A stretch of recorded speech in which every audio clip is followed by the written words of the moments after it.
like saving 50% of your income. Now, let me call it out. This is not a sacrifice. You don't waste your time grinding the. It helps you understand the relationship with money. So yeah, fire and water, yeah, sounds great on paper, right? Is it really practical? Yes. It's all about balance. Now, you could take some good principles of FIRE. So, true resilience, dynamic problem solving, and genuine cross-cultural communication. I'm a absolutely fire person. I would encourage our audience to go back to reading. At a different stage of life, you have to think about how to balance that. Savings/investments, ka formula is income minus expenses. It's $1 million question.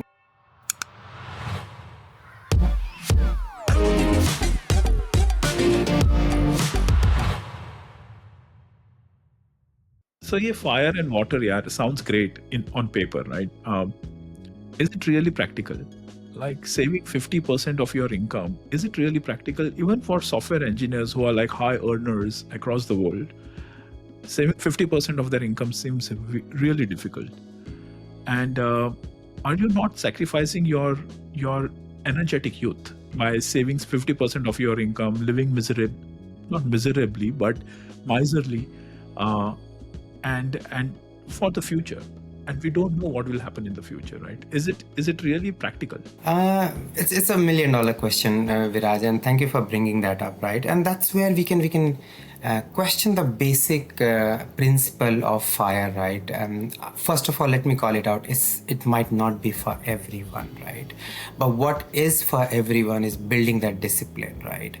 We're not saying that no, you have to live your life, in misery, but you have to build a discipline of, having a portion of your income, and it could be 50, 70 or 30%, invested in a right instrument so that generate a continuous income which brings a portfolio, and that portfolio in a way turns into your corpus, which would help you retire early.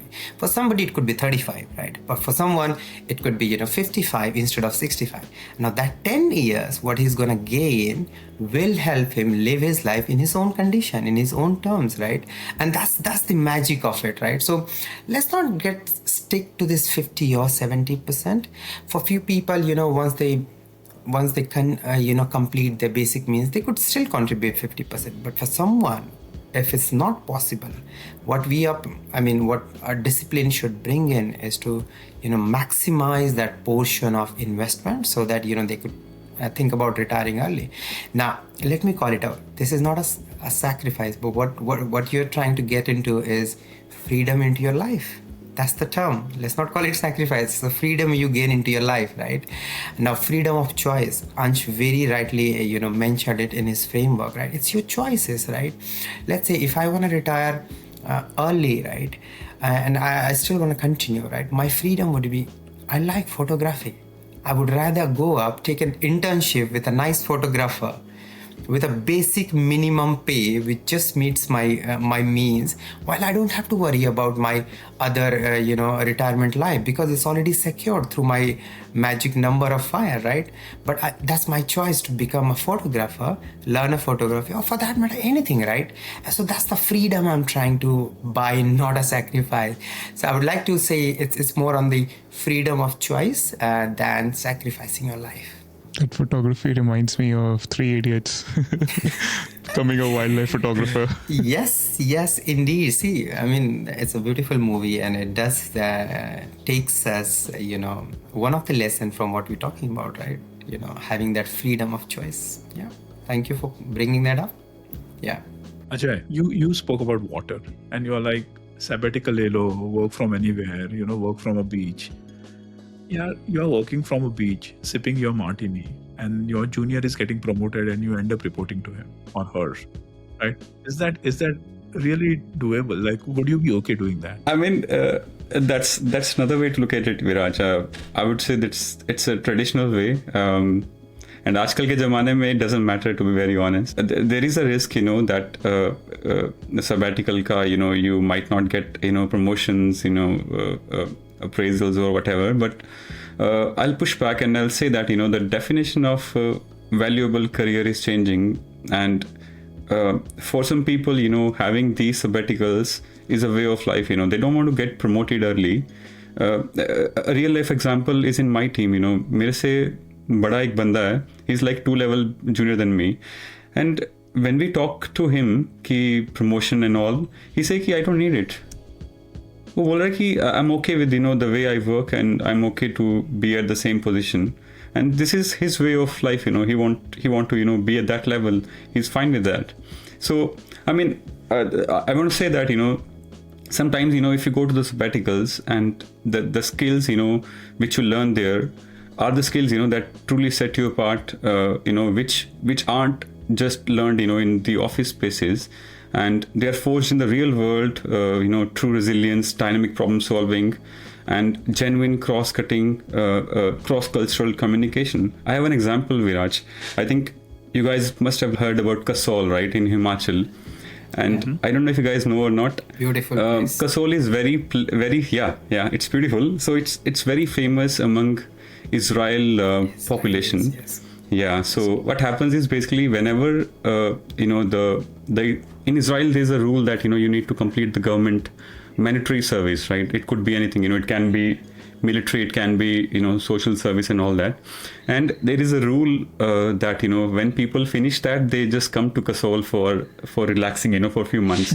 And एक बार मैं एक बंदे से मिला, he was Israeli, and he was like 21, and I was in college as well. So that guy told me that this mandatory service that they get, this is life changing. This is an experience which you can't get in a college. So 19-year-old guy going to college is just immature. This is his wording. And when you go there, you do, let's say, military service, they hand you a real weapon in your hand, and you feel that's another experience that you get. So I learned about experience from that person, that having diverse experiences is life changing. And just think about it, having 20 years of age, somebody gives you a weapon and that can basically kill anybody, and you are learning to handle that. This is what I call experience. So yeah, I do feel that sabbatical isn't a career gap. It's an investment in experience capital. This is my view of it. And I also feel sometimes when you go to sabbaticals or career breaks, you return more focused, creative, productive, and it actually can enhance your career as well. So this is my viewpoint on that. Experience capital. That's very interesting. I'm going to use it again and again. Ansh, what's your take on these critiques with fire and with water? Yeah, both critics are valid, and they highlight that neither fire nor water is a perfect or one size fits all solution, right? I think they're exposing the extremes. I think for me, and also I think for most people, it's about balance, and it's somewhere in the middle. Now, you could take some good principles of fire, right? Like, for instance, a lot of people would, and this is like, this is right from the beginning, and हम लोग ये बहुत बड़ी mistake करते हैं कि savings/investments का formula is income minus expenses, and then whatever is the leftover is like, let's save it or let's invest it. I would use the principle of fire and change the formula in my head, and hopefully our audiences also changes it, to call it income minus savings is equal to expenses. So you need to save or invest first. Whenever you get that beautiful message on whether it's the first of the month or the end of the month that your salary has been credited into your account, the first thing you should think about is not paying your credit card bills or doing all the expenses or buying and going on a shopping spree. Can I take out 20% of it, make some investments, and then the rest 80%, or whatever the number is, whether it's 20, 30, 50%, choose that number, but it needs to be applied first, and then do your expenses. So I think that's the principle I'm going to learn from FIRE. But you can apply FIRE's principle without living like a monk, right? Because you can choose the percentage that works for you. But you can also incorporate water's life design, right? Without derailing your career. I think what Ajay said was so beautiful, right? Like, sometimes and especially in India, it is very valid, and the West looks at this very differently. The sabbaticals, the concept of taking long leaves, and it's just game changer. Like one of my colleagues in Deloitte at my previous firm, she went to Africa to climb a mountain, and she took 6 months off from the project, and we were in the middle of implementation, and you can't imagine something like that, like an Indian colleague doing it, and it was perfectly okay, and the partner approved it. So I think things like that, you can get in some inspiration from. I would probably also take maybe a couple of months break, especially when you become parents. It's nice to take a pat leave or something, or whenever you need that time for yourself or your family. I think it's really, really important. So I'll basically take the principles of water. But I know this is a controversy, and you rightly framed it. It's a controversial corner, and it shows that you can't just follow a blueprint, right? You have to design your own path, and you need to pick up principles from both, right? It's very difficult to say I'm a fire person or a water person. I know you're going to ask that stuff because you're very curious to know about our personalities. But for me, it is really, really a difficult question to answer. Okay. You can take principles from both. That's a great summary. Since it's a difficult question for you to answer, I'll let you think about it, and I'll start with Amit. Amit, to make you a little bit more uncomfortable. Uncomfortable. All right. Okay. Are you a fire person or a water person? Okay. So personally, for me, right, I have to say, it's a nice balance you need to pick, right? Ansh rightly pointed out, right? And see, these are guiding principles, right? What you could adopt according to your current situation, according to your lifestyle, according to your, family scenarios, according to your income, right? But if I have to pick one, I would say it's the barista fire. I would love to say, right? It's a nice balance wherein you're not actually skimming yourself just to get to that magic number. All right, the financial security is important, but you also try and bring in the water concept wherein you are enjoying your life, right? I'll go back to my initial example of photography, right? If I want to do a photography and I could make a bare minimum out of it, I would go for it, right? For me, it would be as good as going for sabbatical, right? Because I love doing that, while I know that my financial security is being taken care of. So for me, it's a nice balance, but I would again echo the same point. Everybody needs to find that balance, what works for them, right? One solution will not fit all, but you need to find that balance, and it cannot be same as always, right? It would keep on changing as your life scenario changes, right? You can start with, let's say, lean fire where your expenses are bare minimum. You could start accumulating a lot of towards your investments, right? But as your life scenario changes, you get married, you have kids, there would be less to invest towards your investment, and that's when you have to think about, all right, I have to take a step back and be in that water moment, right? And then once the scenario changes again, you get promoted, you get extra income, then you have to restart into that path. So I think at a different stage of life, you have to think about how to balance that. Balance between fire and water, and eventually come to a conclusion basis your scenarios. So, and it's a long answer, but the short answer is barista fire, my friend. Ajay, are you a water or a fire person? I think, again, like Amit said, it's all about balance, but my inclination is toward water. I believe, life is too short to defer such things.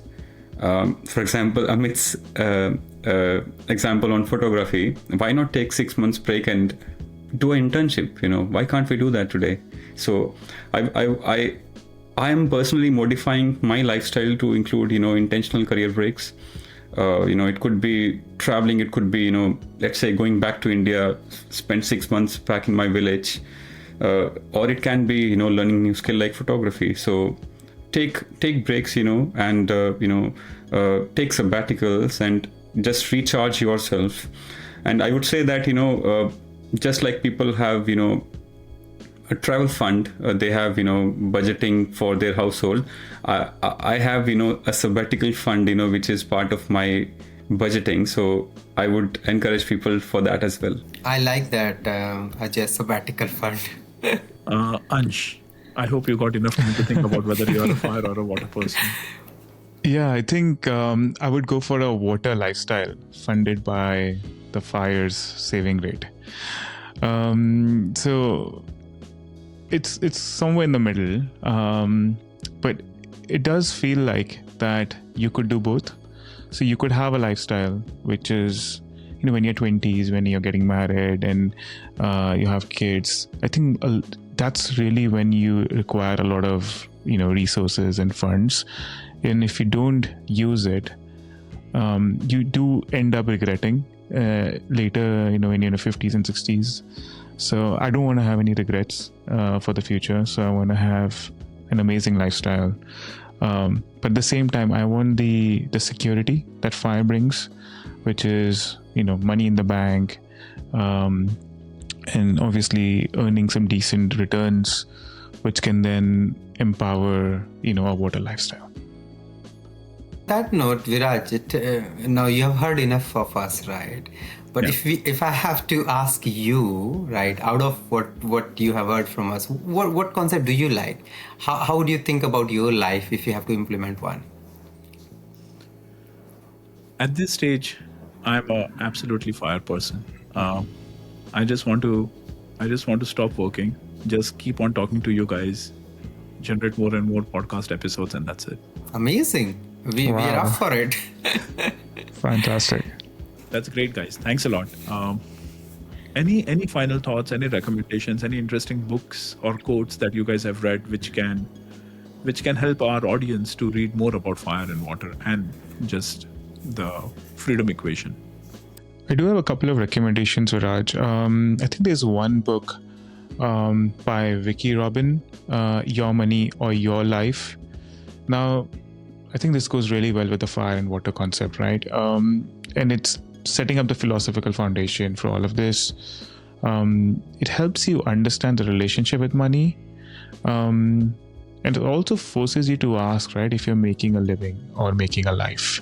Very deep question, but it's a game changer book. So I would strongly recommend people, and you don't have to buy the book. A lot of these books are available as ebooks. So it's not necessary, like I love hardcover books and kind of reading it, but yeah, sometimes when if you can also use there are a lot of platforms which give you summaries of these books if you don't have the time. So I would encourage our audience to go back to reading. I know with the new Reels generation and the video format taking front and center, a lot of the youth have stopped reading books, magazines and articles and blogs, but I think we should go back and choose the right format. If you don't want a book, you want to read it on your iPads or your phone, that's totally fine. There are a lot of platforms who gives you that service. You said a couple of recommendations. Was there another one? Yeah, the other one is Die with Zero. It's by Bill Perkins. Now it's on the fire concept, and it's all about endless accumulation, and so it's a fantastic read. It's about maximizing your life and not just your money. So I think again it's a deep book, focuses on money, life, and must read. Thank you. Ajay? I would like to recommend Tim Ferriss' 4-Hour Work Week. By the way, he has a podcast as well, Tim Ferriss Show, and I'm a subscriber to that as well. It's an excellent podcast, and he does talk about the lifestyle design, advocating for escaping the traditional 9 to 5 by not just stop working, by designing your work in a way that you maximize efficiency and you basically outsource the stuff. For example, the things which you can outsource, you should always do. You should not spend time learning few things which you might waste your time. So yeah, that's one book I recommend, and nothing is coming to mind right now. from this on fire and water. But Tim Ferriss is amazing. So good recommendations, Ajay. Yeah. He's good, yeah. I know why now you're a water person, because I think he must be an inspiration, and he's absolutely water, I believe. Yeah. What I can say is that you've got some amazing podcasts already recorded. So somebody who's very new to this, please, they can go and listen to our financial series, which would help them, first to understand how to make that one magical figure of 1 CR or 1 million, and then it's a one step closer to achieving a FIRE, which would give you a nice water lifestyle. So that we can also help you, dwelling down into some of these concepts, which will help you in your life. Yeah, that's a great point of it. Thanks for bringing it up. Please go through our episodes, or at least share your feedback on this episode. Tell us whether you are a fire person or a water person. Add a comment, ask a question. See you guys in the next episode.